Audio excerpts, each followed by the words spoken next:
우리가 지금 예배의 요소를 생각하고 있는데요.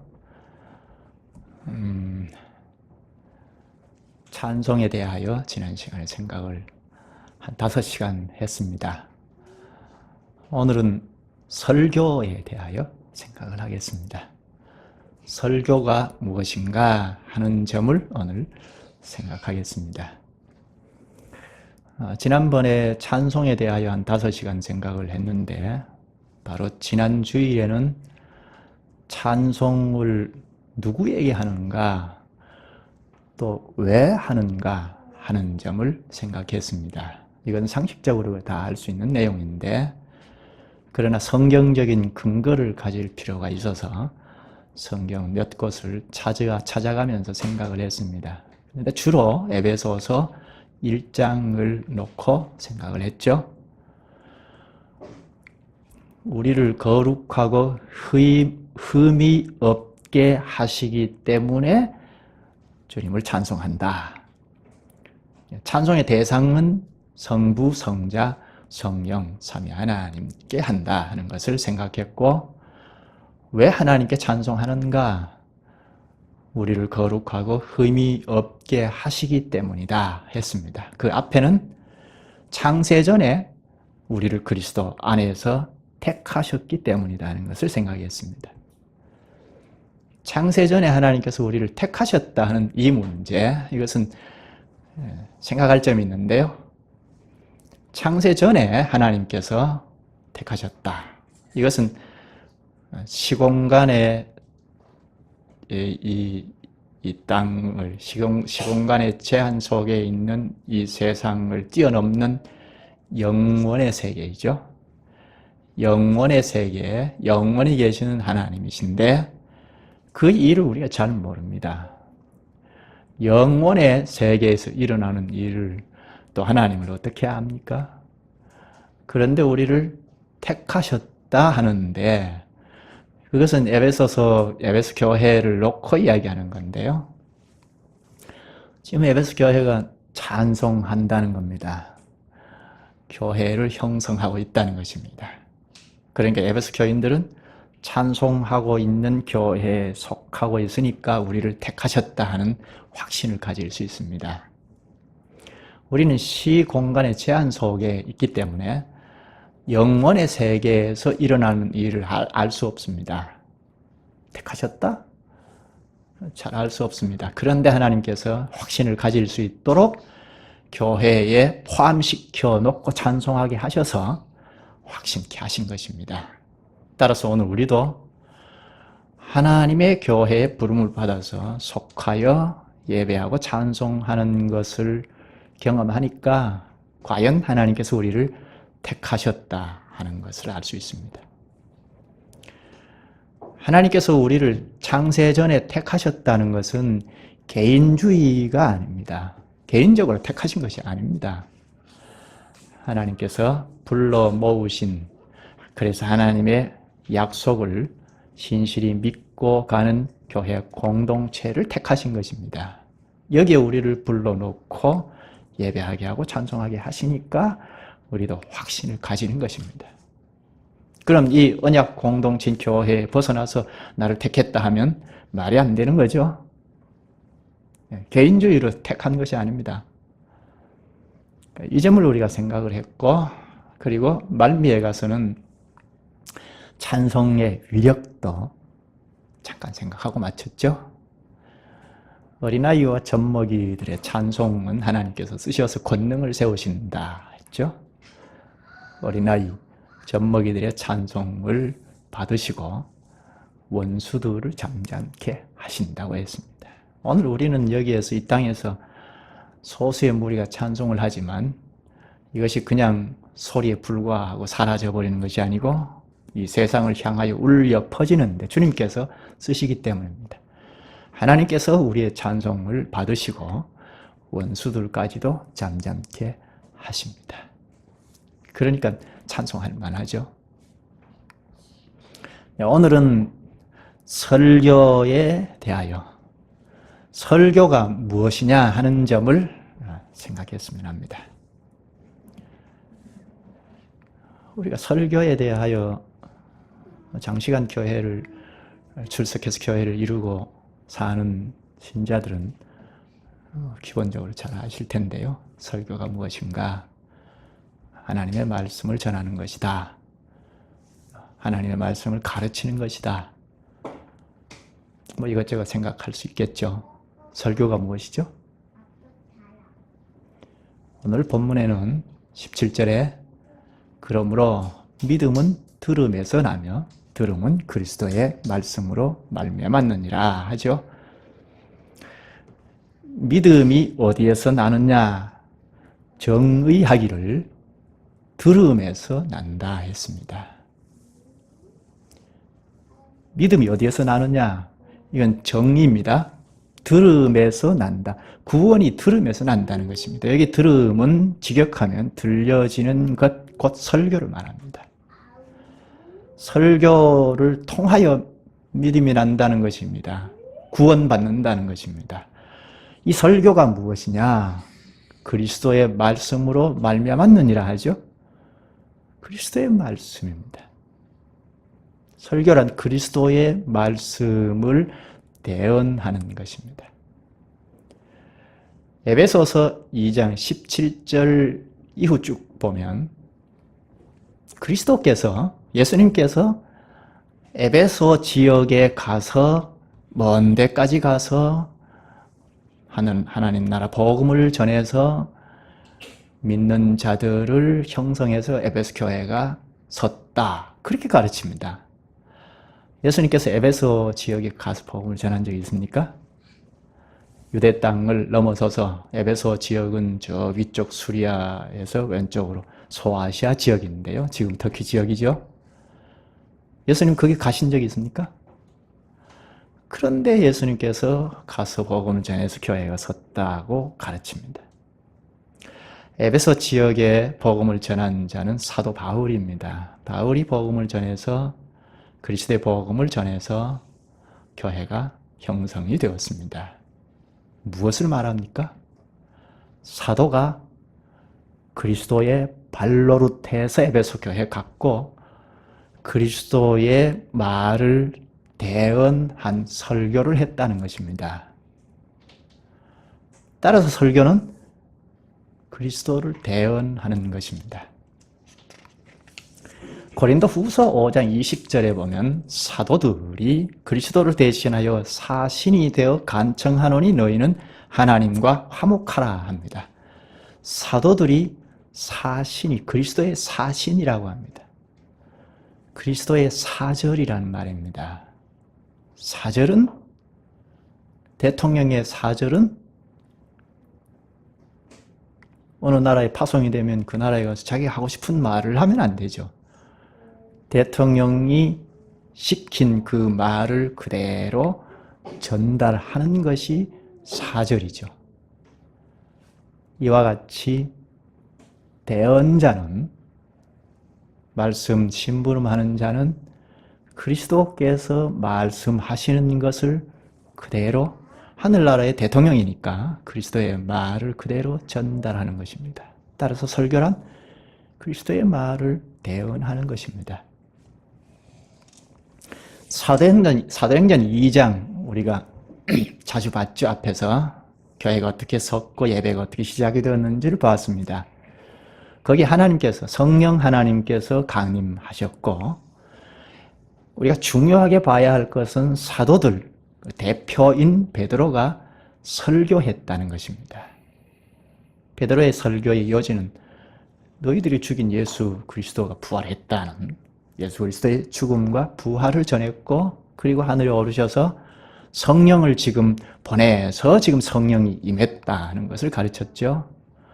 그게 요엘 선지자가 예고한 것이 지금 성취되었다고 가르쳤죠. 그 설교를 듣고 회중들이 회개하고 그리고 세례가 있었고, 그래서 교회가 형성이 되고 또 떡을 떼고 성찬도 하고 교제하고 찬송하고 기도하고 했습니다. 예루살렘 교회가 형성이 되었습니다. 예루살렘 교회가 형성이 되는 데는 사도의 대표인 베드로, 사도들 전체가 같이 합세서 했는데요. 베드로가 한 설교가 중요한 역할을 차지하죠. 성령 하나님께서 직접 오셨는데 물론 기이한 현상이 동반이 되기는 했지만 직접 말씀하시지 않고 대언자를 통하여 말씀하셨습니다. 그게 설교이죠. 따라서 설교란 성령 하나님을 대언하는 것입니다. 또 구약으로 갈까요? 구약 국가교회가 설 때 우리 이것도 살펴봤죠. 국가교회인 이스라엘이 시내산 아래에서 형성이 되었죠. 그때 하나님께서 불같이 강림하셨죠. 하나님께서 직접 음성으로 강림하셔서 물론 현상들이 동반이 되었지만 중요한 것은 하나님께서 음성으로 들려주셨다는 것인데 출애굽기 19장부터 보면 그렇게 강림한 사실이 보이고 20장부터 바로 하나님께서 직접 음성으로 10마디 계명을 주시죠. 이 점도 우리가 직접 살펴서 보았죠. 10계명을 하나님께서 직접 내려주십니다. 그러자 회중들이 죽게 생겼습니다. 하나님을 음성만 들어도 죽게 생겼습니다. 그래서 모세에게 당신이 우리에게 말씀해 주셔서 우리가 듣겠나이다. 하나님의 말씀하지 말게 하소서 우리가 죽겠나이다 했습니다. 그래서 하나님께서 대언자인 모세를 통하여 말씀하셨습니다. 그래서 10가지 계명을 내리신 이후에는 계속 모세에게 말씀하시죠. 그래서 모세가 회중들에게 하나님을 대언했습니다. 그게 율법이죠. 모세가 하나님의 부름을 받은 이후에는 누가 대언했죠? 선지자들이죠. 선지자들이 하나님을 대언해서 전했습니다. 구약 시대에는 이렇게 모세와 선지자들이 하나님을 대언했습니다. 신약에 넘어와서 에베소서 4장 8절부터 쭉 읽어보면 그리스도께서 교회에 성령을 선물로 주신다고 하고 직분자를 선물로 주신다고 합니다. 사도시대에는 사도들을 선물로 주셨고 직분자들이죠. 그 이후에는 목사와 교사를 주셨다고 합니다. 따라서 제 대언자는 신약의 대언자는 사도고 사도시대 이후에는 목사가 대언하는 것이죠.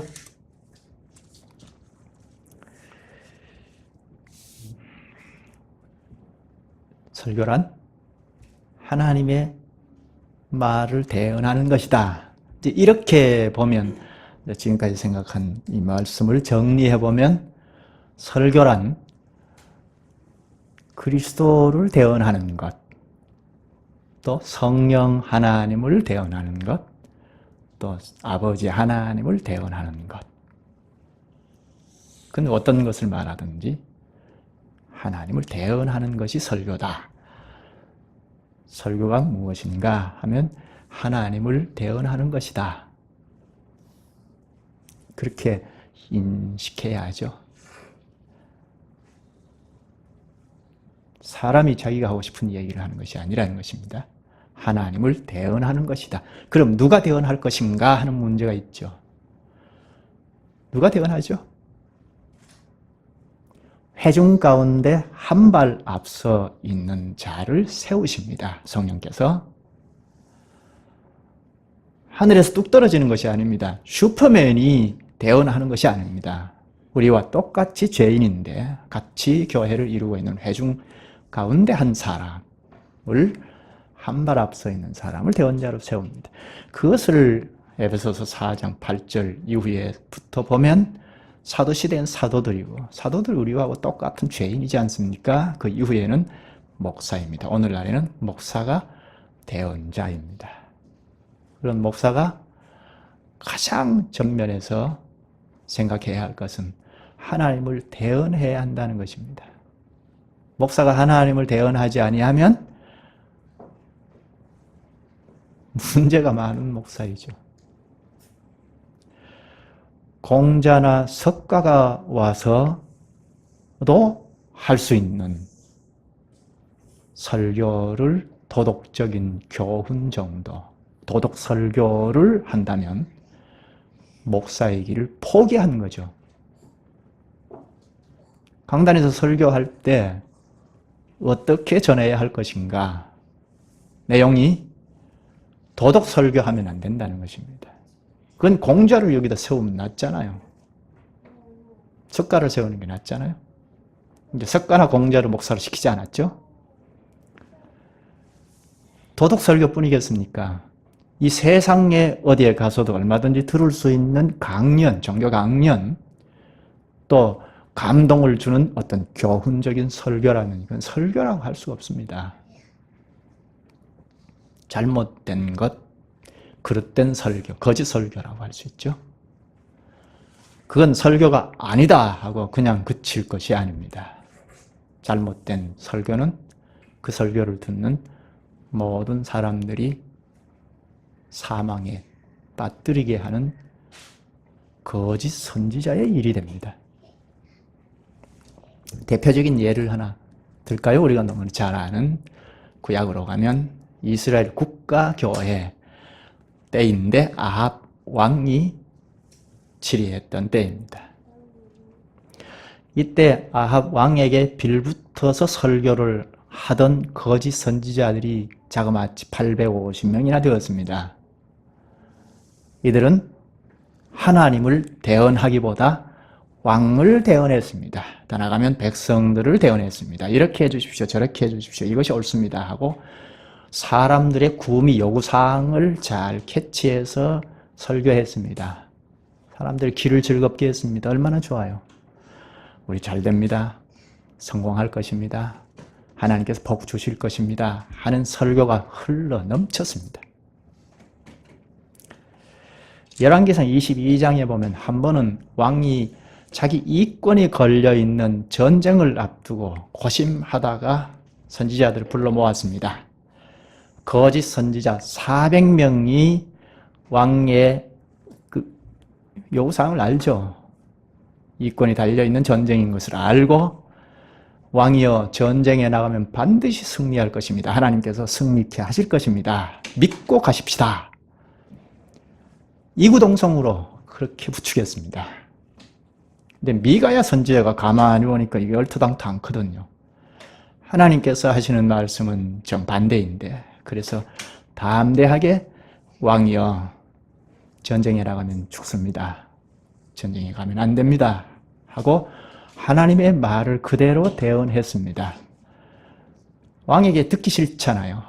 아합 왕이 듣기 싫다고 감옥에 3년 동안 가둬버렸습니다. 거짓 선지자들의 말을 들은 아합 왕은 어떻게 됐을까요? 하나님께서 미가야 선지자를 통하여 말씀하신 대로 전쟁에 나가서 결국 죽었습니다. 무엇을 말합니까? 하나님의 말씀을 듣지 않으면 죽는다는 것입니다. 전하는 자도 회중들도 같이 죽는다는 것입니다. 설교가 이만큼 중요합니다. 본문으로 돌아가죠. 17절에 그러므로 믿음은 들음에서 나며 들음은 그리스도의 말씀으로 말미암았느니라. 여기 정리를 내렸다고 했죠. 믿음 있는 사람은 중생자이죠. 구원받은 사람이라 할 수 있는데 그것은 듣는 데서 난다 하고 정의를 내려주었습니다. 이 들음은 설교라고 했죠. 믿음이 하나도 없는 사람도 설교를 자꾸 들으면 설교를 앞에서 결정을 했죠. 설교는 하나님을 대언하는 것이다 했으니까 설교할 때 딴 생각하지 않으시면 좋겠습니다. 설교를 자꾸 들으면 하나님의 말씀을 자꾸 들으면 믿음이 생긴다는 것입니다.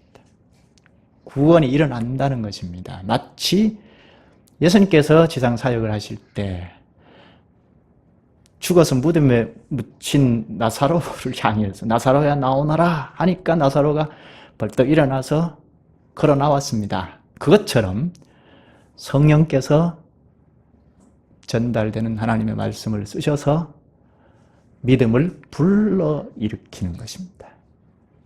재창조하신다는 것입니다. 설교를 쓰셔서 그렇게 하신다는 것입니다. 설교가 이렇게 중요합니다. 그래서 우리는 밖에 나가서 전도를 할 수 있습니다. 뭘 믿고 전도하겠습니까? 예수 믿고 천당 갑시다 하는 것 그거 가지고 됩니까? 그걸 가지고 교회 오시면 그 길이 있다는 것을 전하는 거죠. 그래서 잘 할 줄 모르는 사람도 교회 오십시오. 교회 오면 살 길이 열립니다. 그렇게도 전하죠. 왜 그렇죠? 설교가 있기 때문입니다. 믿음이 하나도 없는 사람도 설교를 자꾸 들으면 하나님께서, 성령께서 믿음을 불러일으키기 때문입니다. 그래서 전도할 수 있습니다. 그래서 술 먹고 담배 피우고 막 형편없는 사람도 오라고 하는 것입니다. 그런 점에는 교회 문턱을 높이지 않습니다. 아무나 오라고 하는 것입니다. 설교 때문입니다. 그리고 믿음이 있는 사람은 설교를 자꾸 들으면 믿음이 자꾸 자랍니다. 인식이 자꾸 변화되고 마음이 바뀝니다. 사람이 자라서 어른이 되어야 할 일을 하지 않습니까? 이것저것 할 일을 잘 할 수가 있습니다. 어리면 할 일을 제대로 할 수가 없습니다. 그래서 교회는 자꾸 설교를 해서 어린아이 신앙도 자꾸 장성하게 합니다. 그래서 잘하면 이것저것 잘 할 수가 있죠. 잘 자라지 않으면 설교가 문제가 있건, 그러니까 설교가 하나님의 말씀이 아니면 자기에게 심각한 문제가 있습니다. 연수가 오래되어도 안 자라면 분명히 문제가 있습니다. 하나님께서 자신을 대언하는 설교를 쓰셔서 우리를 중생케 하시고 또 자꾸 자라게 하십니다. 그래서 영향을 끼치게 합니다. 누구 불문하고? 생명이 있는 자는 자꾸 자라서 자라는 만큼 영향력을 끼치게 되어 있습니다. 그래서 다 함께 하나님께 영광을 돌리게 됩니다. 다 함께 영광에 참여합니다. 이게 교회죠. 이런 설교가 없으면 어떻게 되겠습니까? 이런 설교가 없으면 믿음이 없는 사람이 믿음이 나지 않을 뿐만 아니라 믿음이 있는 사람도 사라질 수 있습니다. 믿음 있는 사람도 공급이 이루어지지 않으면 자꾸 굶주리죠. 굶주려서 죽을 수도 있습니다. 죽기까지는 안다 하더라도 굶주리면 그런 기아 상태에서 일생 고통스럽게 살 수밖에 없죠. 이게 얼마나 허무한 인생입니까? 롯이 아브라함 곁을 떠났죠. 공급원이 끊어진 것인데 자기 살 길을 찾아서 소돔성에 들어가 살았습니다. 그의 생활이 얼마나 넉넉하고 부유했는지는 알 수 없습니다. 문화 혜택을 받았으니까 부유하게 살았을 것입니다. 그러나 일생 고통스럽게 살았죠. 그게 베드로후서 2장 7절에서 말합니다. 소돔성에 살면서 저기 서쪽에서 그돌라오메를 중심으로 해서 동맹국들이 내려와서 소돔성을 쳤습니다. 그리고 노약자를 다 약탈해서 갔죠. 포로로 끌고 갔습니다. 그때 롯도 끌려갔죠. 그 사실을 알고 아브라함이 쫓아가서 다시 구해왔죠. 그런데도 롯은 여전히 소돔성이 멸망할 때까지 그 성에 살았습니다. 고통스럽게 살았습니다. 허무한 인생을 산 것입니다. 그처럼 오늘날에도 공급원이 끊겨지면 제대로 성장할 수 없을 뿐 아니라 굶주려서 죽을 수도 있습니다. 안 죽는다 하더라도 그 인생이 얼마나 무가치합니까? 마태복음 16장 16절부터 보면 우리가 잘 아는 말씀이죠. 예수님께서 사역 후반부에 가서 베드로의 신앙 고백을 받고 내 교회를 세우리라 하시고 이 교회에 천국을 열고 닫을 수 있는 열쇠를 주셨습니다. 이 열쇠가 복음 설교인 것을 우리가 잘 압니다. 설교가 천국 문을 열고 닫는 열쇠라는 것입니다. 설교가 뭐라고요? 설교는 하나님을 대언하는 것이다. 이 원칙을 놓고요. 아무 것이나 설교라고 하면 안 되고 하나님을 대언하는 설교는 천국을 열어서 천국에 들어가게 한다는 것입니다. 그런데 이 설교가 없으면 어떻게 됩니까? 천국 백성을 문을 열어서 들여보낼 수 없죠. 천국 백성이 나지 않습니다. 천국 백성이 없으면 하나님 나라가 형성이 안 되죠. 나라는 백성이 있어야 하는데 이걸 누가 노립니까? 배후의 마귀가 늘 노립니다. 그래서 설교를 자꾸 흔들어요. 설교를 맡아 있는 대언자도 정신 안 차리게 하기도 하고, 또 외부에서 안팎에 설교를 놓고 이리저리 방해를 합니다. 그래야 설교가 천국을 여는 열쇠이니까 백성을 나지 못하게 하는 것입니다. 궁극적으로는 하나님 나라가 못 서게 하는 것입니다. 설교가 이만큼 중요하기 때문에 16세기 시대 때도 개혁교회가 설교가 교회의 표지인 것을 알았습니다. 하나님 말씀을 자꾸 살펴보니까 교회의 외관상 표지가 설교라는 것을 알았습니다. 그래서 이것이 진짜 교회다 하고 첫째 표지로 하나님의 말씀을 가감을 붙여내야 한다고 했습니다. 그렇게 밝히면서 로마 교회가 거짓된 교회라고 하고, 거기에서 빠져나와서 설교가 합당한 교회로 오도록 했습니다. 그리고 또 하나는 하나님께서 쓰시는 은혜의 방도, 구원의 은혜의 방도가 설교인 것을 알고 설교단을 중간에 이렇게 뒀습니다. 상징적으로 설교가 교회의 중심이다 하고 설교 강단을 중간에 뒀습니다. 지금 어떤 교회 가보니까 설교가 왼쪽인가 오른쪽에 옆으로 둔 교회가 교회를 봤습니다.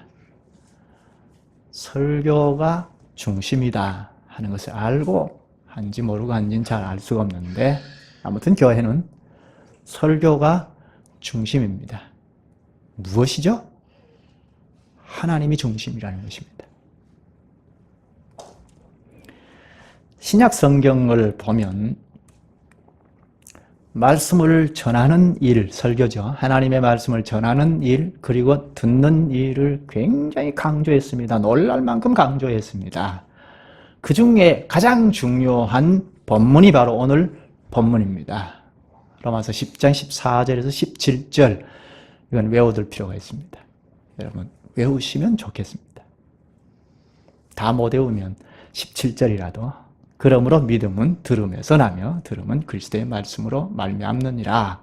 여기에 듣는 일을 중요하게 강조하고 있죠. 믿음은 들음에서 난다 합니다. 그리고 14절에는 전파하는 자가 없이 어찌 들으리요 합니다. 이거는 전하는 일을 중요하게 강조하죠.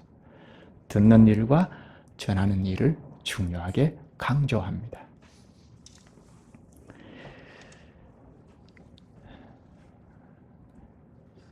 그러면 무엇을 전하고 들어야 할 것인가? 이미 답이 나왔지만 하나님이죠. 설교는 하나님을 대언하는 것이니까, 하나님이 하시고자 하시는 말을 심부름하는 것이 설교이니까, 그럼 하나님의 말씀을 전하고 듣는다는 것이 무엇이냐 하는 것입니다. 하나님의 말씀을 가지고 살아본 경험을 강단에서 전하는 것인가? 종교 체험이나 간증이나 성경을 펴놓고 느낌을, 내가 이렇게 한 주간 묵상하면서 생각했는데 이런 걸 느꼈다고, 그걸 좋은 말로 포장을 하죠. 깨달았다고 하면서 전하는 것이, 듣는 것이, 전하고 듣는 것인가? 우리는 성경이 전하고 듣는 것이라는 것을 상식적으로 알고 있습니다. 구약시대, 그리스도께서 구약시대에는 사람의 모습으로 계시지 않으셨죠? 그런데 말씀으로 계셨습니다. 요한복음 1장 1절에 말하죠. 태초에 말씀이 계시니라. 이 말씀은 하나님과 함께 계셨다. 그러죠? 구약시대에도 말씀으로 계셨습니다. 그런데 그리스도께서 하시고 싶은 말씀을 모세를 통하여 말씀하셨습니다. 앞에서 잠깐 생각을 했죠. 누가복음 24장 44절에 보면 예수님께서 모세의 율법과 선지자의 글과 시편의 나를 가리켜 기록된 모든 것이라고 하셨습니다. 모세를 통하여 하신 말씀을 기록으로 남기셨는데, 그리고 선지자를 통하여 하신 말씀도 기록으로 남기셨는데, 그래서 여기 모세의 율법과 선지자의 글과 시편의 나를 가리켜 기록된 모든 것이라고 합니다. 이것을 구약이라고 합니다.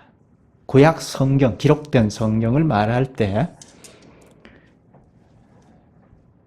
모세의 율법, 토라라고 하는데요. 원어를 써서 그렇습니다.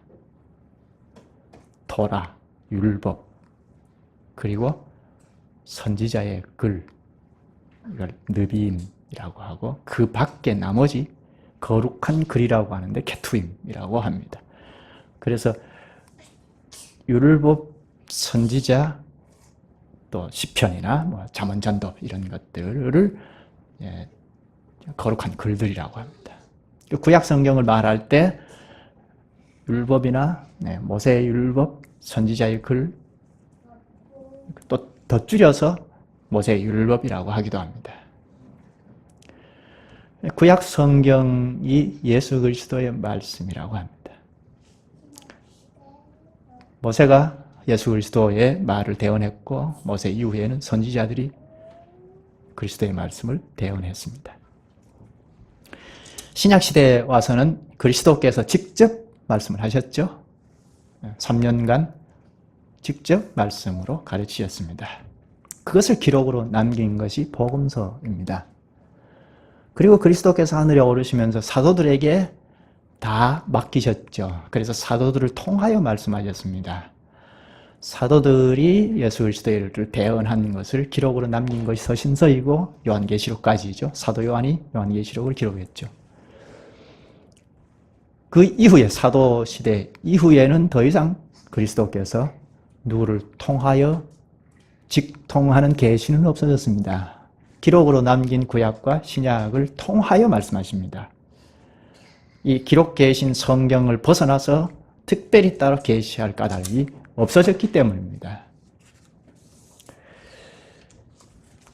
그럼 지금은 그리스도의 말씀을 대언한다는 것은 성경을 해석한다는 것이죠. 성경에 충실한 것이 설교입니다. 설교는 크게 나누면 본문 설교, 강해 설교라고 하죠. 그리고 주제 설교, 지금 우리가 주제를 놓고 생각하는데 주제 설교, 강해 설교, 어떤 것을 하든지 그 본문에 충실하는 것입니다. 주제 설교는 본문보다는 성경 전체에서 하나님께서 하시는 큰 원리, 하나님이 어떤 의도를 가지고 말씀하셨는가 하는 것을 캐내어서 주제로 설교하는 것입니다. 그러니까 주제 설교를 하든지 본문 설교를 하든지 하나님께서 이 성경을 통해서 하시는 말씀을 심부름하는 것이 전하는 것이고, 그 말씀을 듣는 것이 듣는 일입니다. 그러니까 성경은 전부이죠. 설교자에게, 전하는 자에게도 전부이고 듣는 우리에게도 전부입니다. 성경이 참고서가 아닙니다. 내 필요 대응식으로 성경을 참고서 정도로 이용하는, 이건 설교자에게도 있고 우리 모두에게도 있습니다. 내 필요하니까 성경을 막 찾아서 나를 대응해 나가는 것입니다. 나에게 불편한 것은 안 받습니다. 성경을 대언하는 것, 이것이 하나님을 대언하는 것인데, 이 설교를 참 신자들이라면 바로 대적하는 사람은 없을 것입니다. 그렇죠? 설교를 놓고 대놓고 나 그거 싫다고 못 받는다고 하는 사람은 없습니다. 그런데 우리가 교묘해서 직접 대놓고는 대적하지 않지만 내가 불편한 것은 거부합니다. 그게 교묘하게 대적하는 겁니다. 듣기 좋은 것은 잘 받지만 나에게 당장 불편하면 안 받습니다. 이게 대적이죠. 예외가 없습니다. 우리는 그렇게 되어 있습니다. 연약합니다.